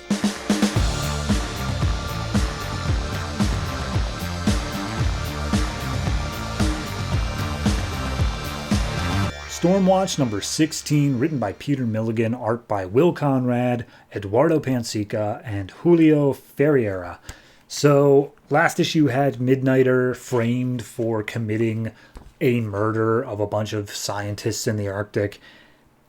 And Harry Tanner's a Shadow Lord, kinda. So this issue picks up, narrated by Harry, and he's just like, yeah, I fought Midnighter once, and I realized he's pretty much the only person who could ruin my plan here, because he, A, could outskill me, and B, could recognize me. So I have to make sure I've got him playing defense. And him and Engineer flying through the Arctic, just looking for Midnighter, trying to figure out where he is. And they can't get in contact with Apollo, and Harry's like, okay, why? Where's Apollo? Why'd he go offline? And Engineer's like, dude, chill. I think he's just not saying much right now, as we see him just blasting energy into the ice of the Arctic. So then we go back to HQ, and Jack Hawksmoor's doing his own thing. I don't think it even matters. And Jenny, who has recently arrived in Antarctica, she comes across a wormhole opening up near her, and she's like, oh, that's weird. Let me see if I can peek inside using my powers. And she does, and she sees some mystery figure inside, which we'll get to. So at that point, Emma has tried to escape from Midnighter. She's just out walking in the middle of the Arctic and just like, hey, Stormwatch, if you can hear me, I'm away from Midnighter. Please come help me. But then Midnighter shows up and just like, dude, why weren't you believing me about these implanted memories that you have? And she's like, because they weren't implanted. I watched you. And she's like, that's what the implanted part means. Why don't you get this?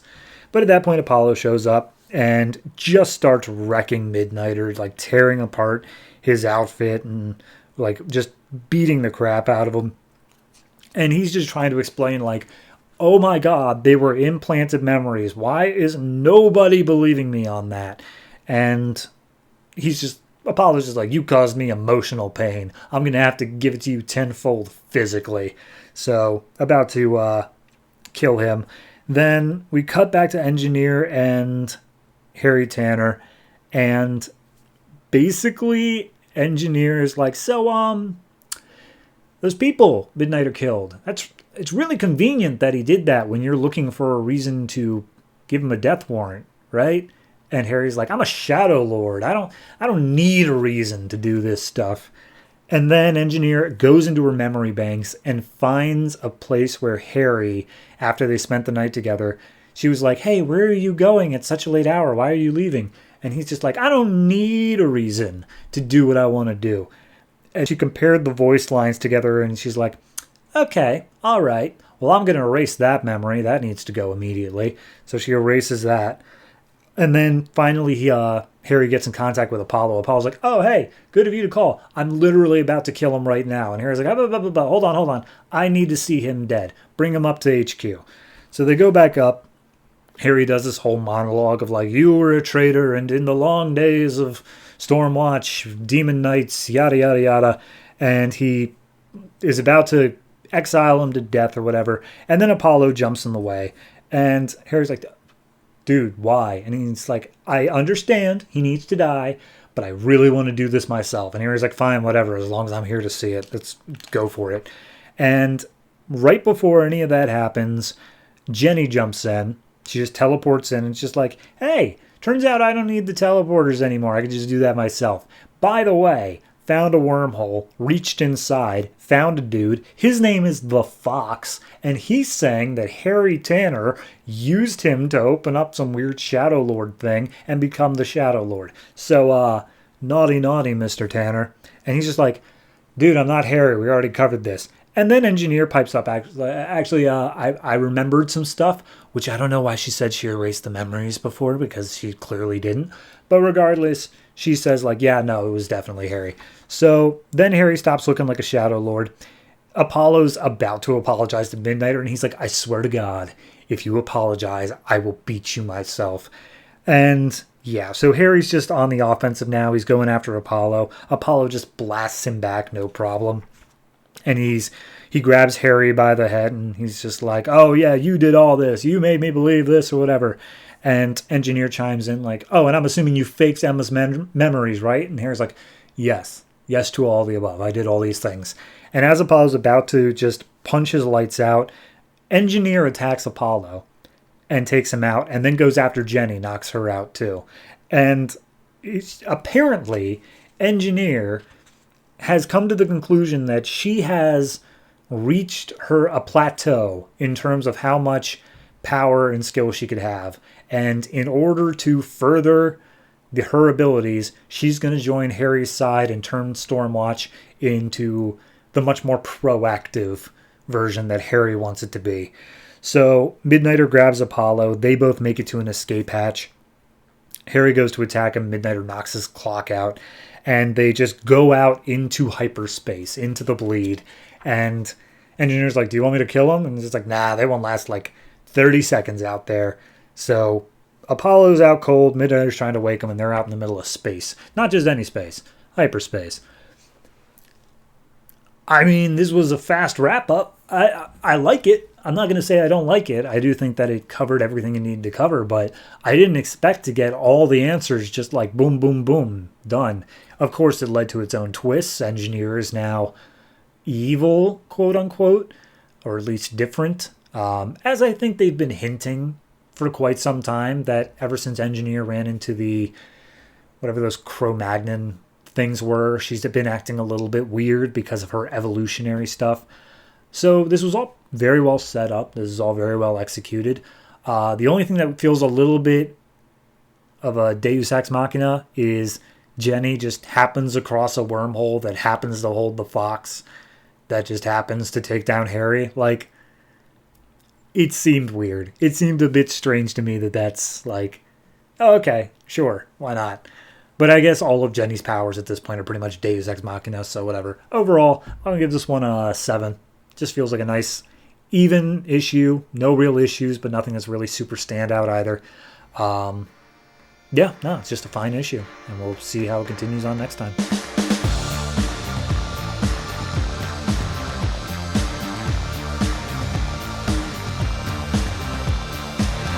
Dial H number 8, written by China Miéville, art by Alberto Ponticelli.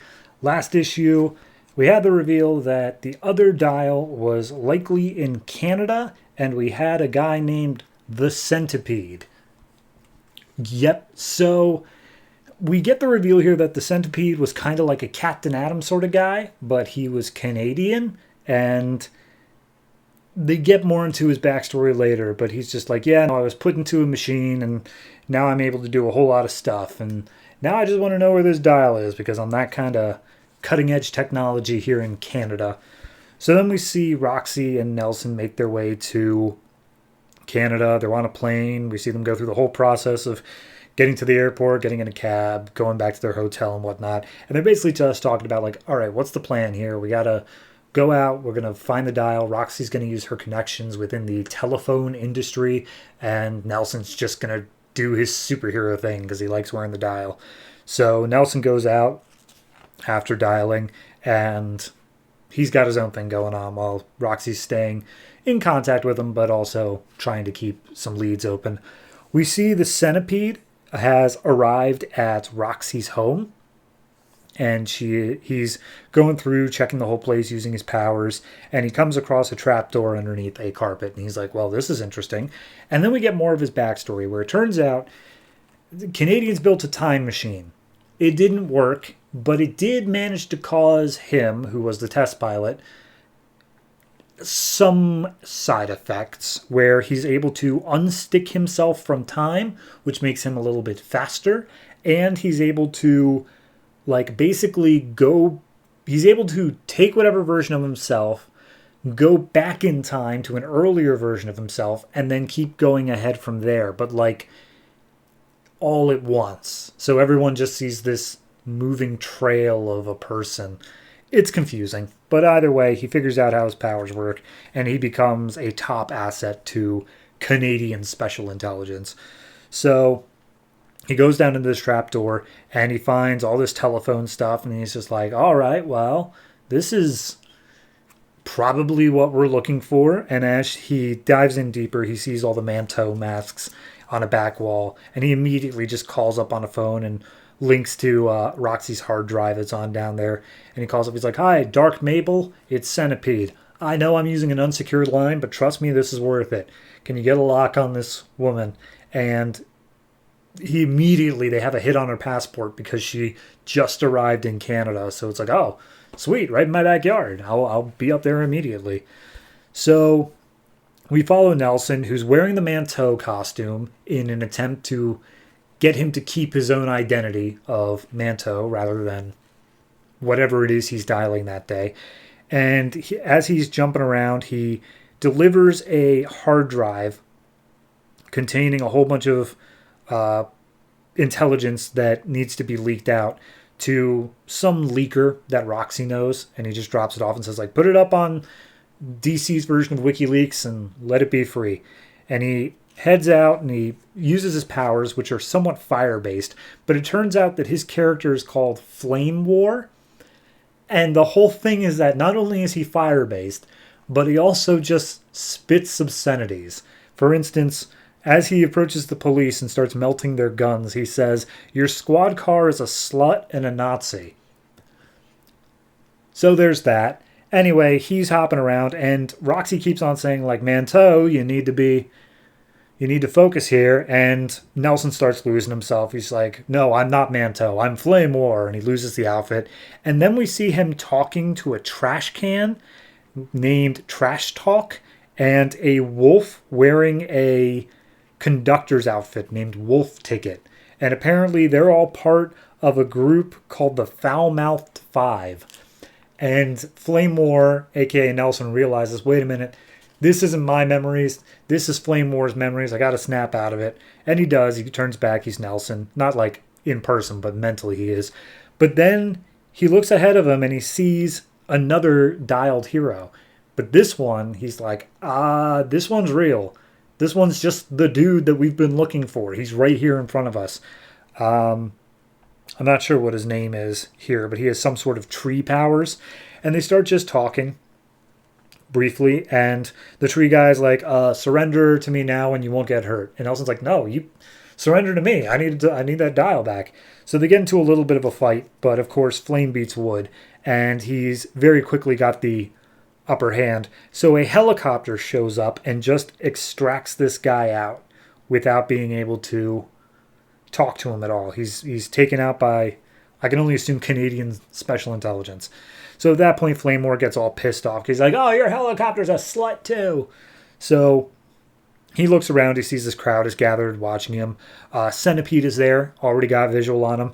And Flame War's like, all right, I got to bail. I got to get out of here. So he starts running away. And Centipede uses his time, slightly faster abilities to keep up with Flame War. And once Flame War thinks that he is away from everything, he reverses the dial and turns back into Nelson. And Centipede, he's on the phone with his superiors the whole time, and they're like, do you have a visual on the target? And he's like, no, I don't. I lost him in the shuffle. And HQ is like, damn, all right, well, get back to base. And he's like, will do. But then we see he's just right behind Nelson. He's following him the whole time, and he's like, hey, what should I call you? And Nelson's like, what do you mean? I have no idea what you're talking about. I was like, oh, are you Flame War? Are you Dial Man? Weren't you Cock-a-Hoop at one point? And he's like, I don't know what you're talking about. But in all this, him getting up in Nelson's face, he manages to grab the dial. And he's like, you don't even know what this is. You don't even know about O and the secret history of telephone. O stands for operator, by the way. And Nelson tries lunging after him, uses his time powers to get away. And he's like, well, I don't know a lot of stuff about this, but I do know how to dial for a hero. And it looks like he's about to start dialing as Nelson is helpless to stop him. Okay.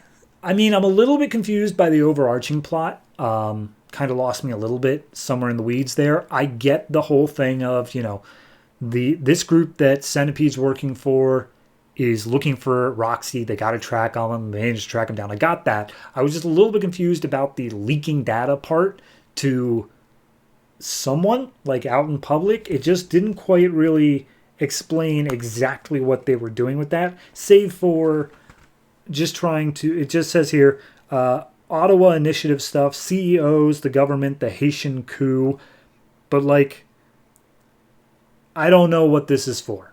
I'm not sure why this is important to the plot yet. Maybe it's set up for a future thing. I don't know. But it is a fun story at the very least. And Flame War is just a fun villain. And they keep on playing up this thing of the mental state, like how do you remember when you're you and when you're a different hero.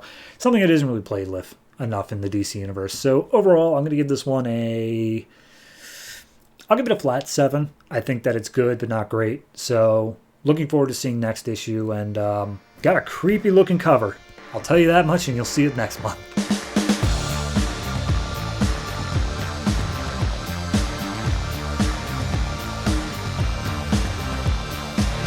The Phantom Stranger number 4, written by Dan DiDio and J.M. DeMatteis, art by Brent Anderson. So pretty much start of a new arc, and or just not connected to the last issue. We see Phantom Stranger as his human persona Philip is out shopping with his wife. And his wife is like, go on, try on these clothes. I've got a bunch of hats for you, though I know you're not much of a hat person. And he's just like, I'd really rather just be home. Maybe, I really don't want to be here, and we've already been here for an hour. And she's like, well, then just try on the clothes and it won't be an issue. And he's like, yeah, I also don't trust the sitter that we chose for our kids. His name is Chris, I believe. And he's like, yeah, I just don't trust him. And he's like, well, then call him. Call him and see how he's doing. And they call him up, and kids are like wrestling with each other. And apparently they're watching some old classic horror movie. And Philip is like, could you maybe not let them do that? And Chris just like hangs up and says like, oh, okay, no, that's fine. It's cool. Whatever. I'm totally fine. So the wife is like, all right, you've heard them. They're fine. Just try on the clothes and then we can go. And she tries to like bribe him with sex. She just keeps on saying like, oh, and if you do that, I'll make sure your reward is extra good tonight. And he's just like, how good are we talking? And he's like, this is a PG-13 comic book. And so she starts to push him into the changing room. And as he gets in through the door, he looks over and sees a woman with a dog, the same breed of dog that he saw in his vision, I think last issue. And the dog is just staring at him. And he's like, okay. So he goes into the changing room. And as he gets in there and the door locks, the entire changing room just starts like falling apart. It's just space, empty space all around it. And so he's like, well, this is a Phantom Stranger thing, I'm betting. So he turns in Phantom Stranger and steps out through the door, and wouldn't you know it, it's Constantine.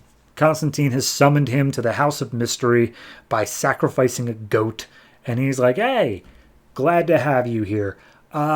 Just gonna keep me telling you this, keep this real simple, because it goes on for like 12 pages.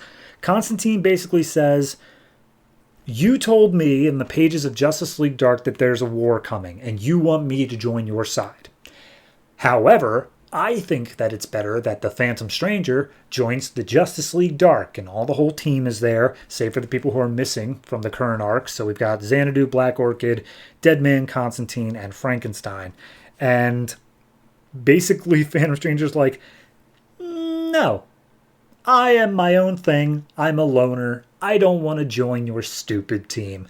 And at that point, Frankenstein goes to stop him, and he just uses his magic abilities to chop Frankenstein's arm off, which knocks him out, because, he lost an arm. So then Deadman goes to try to stop him, and as Deadman goes inside, Frankenstein's like, don't you dare. If you mess with my soul, we're both going to hell. And then Deadman gets out of him, and he's like, oh my god, I felt so pure, but also so dirty in there. What in the hell is going on with your soul? And then Constantine's like, all right, fair enough.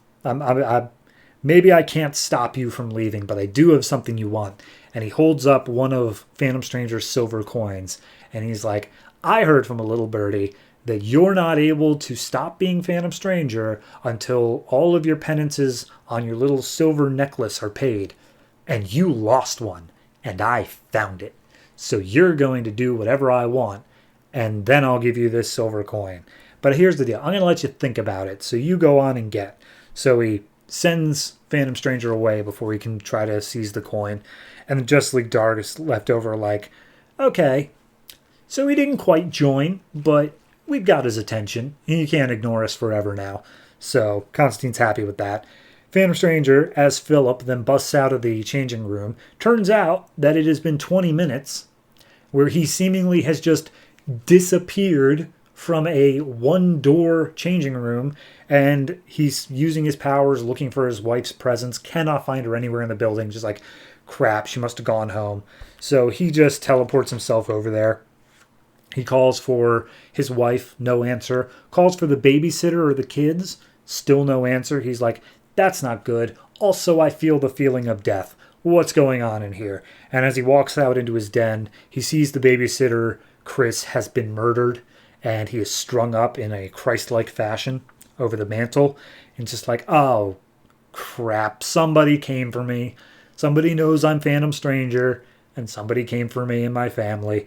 So he does a very wide scan across the entire planet. Cannot find his wife or kids anywhere, which means either they're not on this plane of existence or something bad happened to them. And he's like, I'm never going to forgive myself, but don't worry, I will save you. I promise that. And Pandora shows up right behind him, just like, hey, stranger, your family got taken. And he's just like, you want to go, Pandora? I'm not in the mood. And she's like, no, sorry. I really, really hate you. But I didn't do this. I promise you that was not me.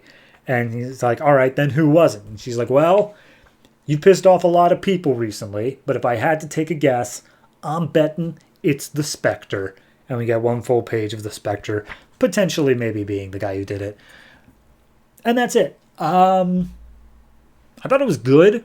I think that unless this book is going to heavily focus on the Justice League Dark, or have at least a full arc dedicated to Phantom Stranger being with the JLD, I don't think that this majority, like the half of the issue we dealt with him talking to Constantine, was really all that worth it.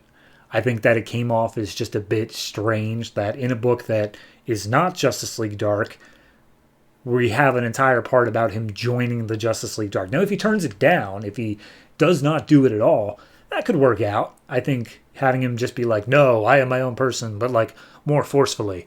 Or even if he has just one issue with them in his own book, I think that'd be fine. But if he doesn't really interact with them again in this book, however, he does join the team in their book, that's going to be a bit weird. And I'm not sure if that's going to happen, but I don't like that as setup for an entire issue of this book to waste on something another book is doing. So, again, just speculation on my end. This particular issue, though, just felt a little bit weird. It's a issue of two very separate parts and just kind of feels like setup for the next thing they're going to be doing. But it's not an awful issue on its own. So I'm going to give this one I'll give it a 7, and a lot of that comes down to I kind of glossed over it, but I do like the dialogue. I do like the way that they back and forth with each other, and even him talking to his wife was pretty solid dialogue throughout. So I'll give it to 7 based solely off that, and we'll see if Justice League Dark returns next issue.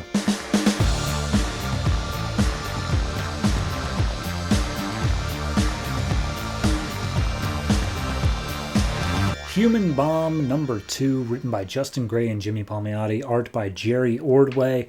Last issue, we had a whole bunch of people blowing up all over, I think just New York, and this one guy named Mike Taylor, he can also blow up, but he didn't die.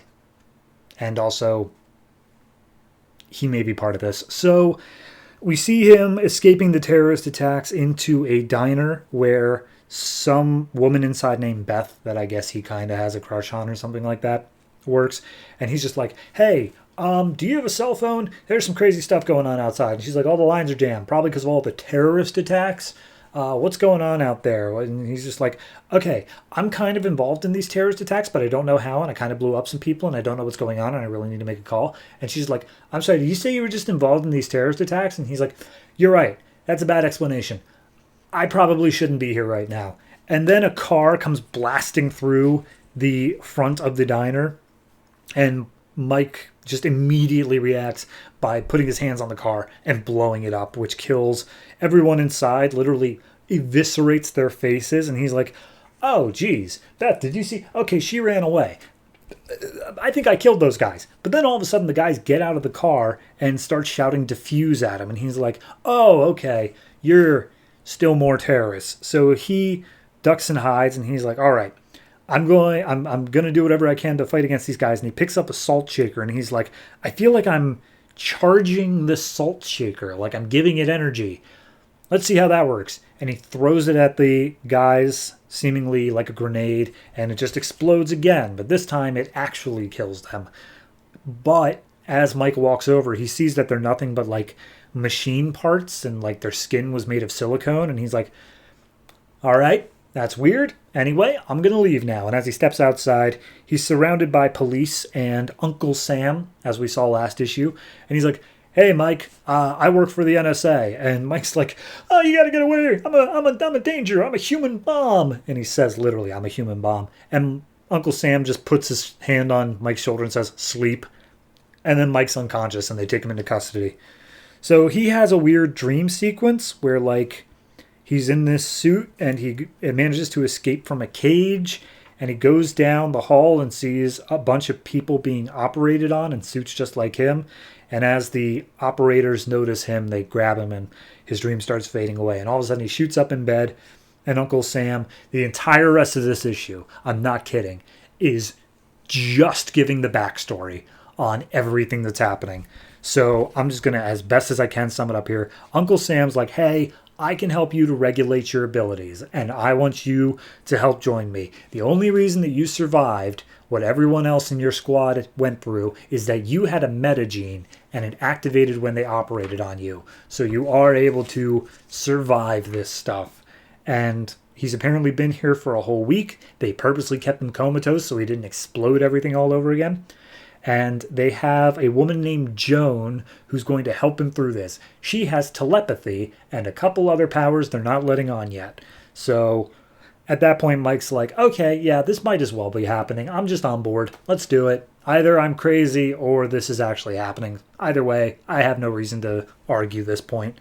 And they basically say, yeah, you were made to be a sleeper agent. Didn't quite work out, blah, blah, blah.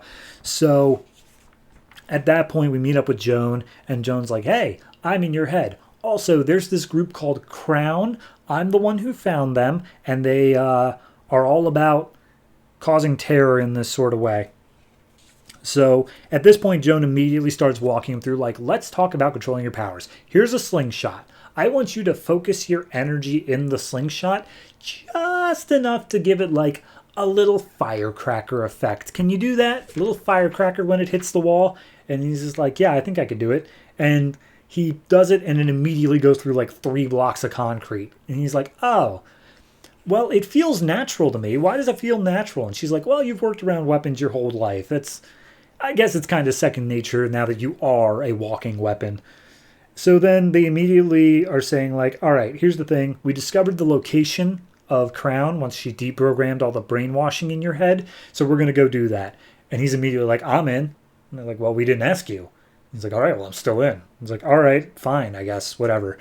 So they're flying to northern Quebec, where there's a giant crater with a lake in it. And they're going inside the lake.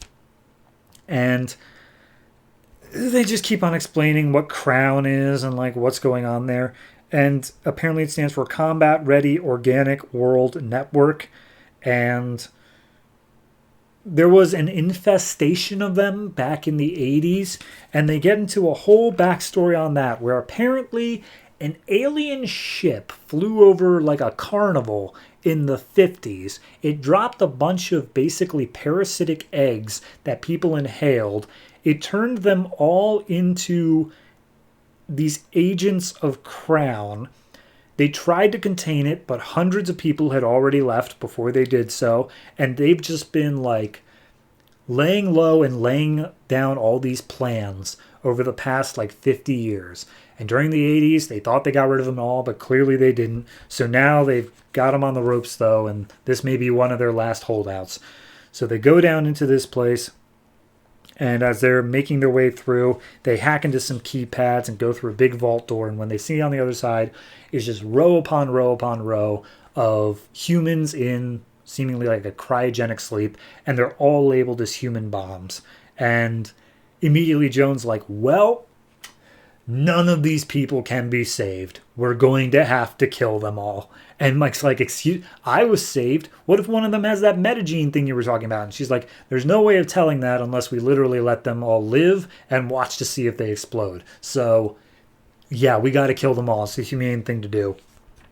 And Mike's like, well, I don't like it. I think letting them live is the humane thing to do. But before they can argue the point too much, they've apparently got incoming plastics, which is an entire army of artificial life forms, the one that he fought at the beginning of the issue, that Crown uses, and thousands of them could be coming through this portal to attack them. The end. That's it. There is no third issue. I'm kidding. So, I don't dislike it, but it is all exposition. Like, the fact that even when they're doing the plot, they're still expositing. They're still like, yes, no, because when I said that Mike said that he was in, the next page is him joining the mission. Like, they are on the plane to the place. And she's still laying out the history of this crown. It's all exposition, even during the action scenes. So, do I dislike it? No. Is it probably necessary to have this sort of issue when you only have 4 issues to work with? Probably. Does that mean it's a great issue? No. It's okay. It's not great. It's not awful. It's necessary. So I'm going to go ahead and give this one I'll give it a 6.5 because even if it's necessary, it still came off just a little bit clunky. I think it could have done it a little bit better. Specifically the fact of, hi, I'm Joan. Here's your slingshot. By the way, we're going on a mission. That was like 3 pages. You could have expanded that a little bit and then cut back on the whole UFO at a carnival thing. So, yeah, 6.5.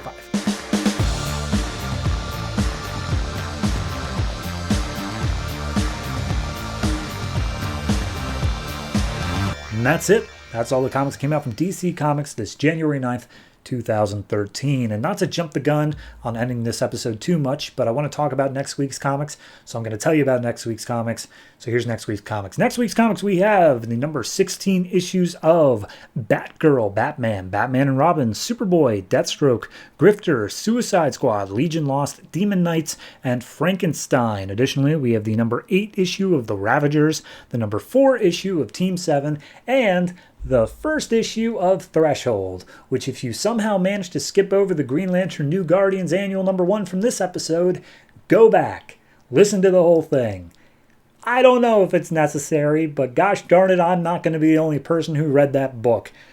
Also worth mentioning is not only is this the final issue of Frankenstein, but it is also the final issue of Legion Lost and Grifter. Only one of those 3 books I'm even kind of upset about. It's not Grifter, in case that wasn't obvious. Anyway, we will get to all those comics next week. I do look forward to reading them with you, specifically. Myself, not so much. But if you want to chime in on the conversation, we got a Twitter and a Discord and a Patreon. Go ahead, check those out. Always in the description, whether it's YouTube or our audio feed. Don't forget, you can just listen to my sultry voice rather than looking at my beautiful face. Don't laugh. I meant it. Anyway, that's going to do it for me. Thank you very much for watching, listening, whatever it is you do to consume this podcast. I would always appreciate a nice rating. Bad ratings can go ahead and just not bother. And I will see you next time. So always remember, if it ain't broke, don't fix it.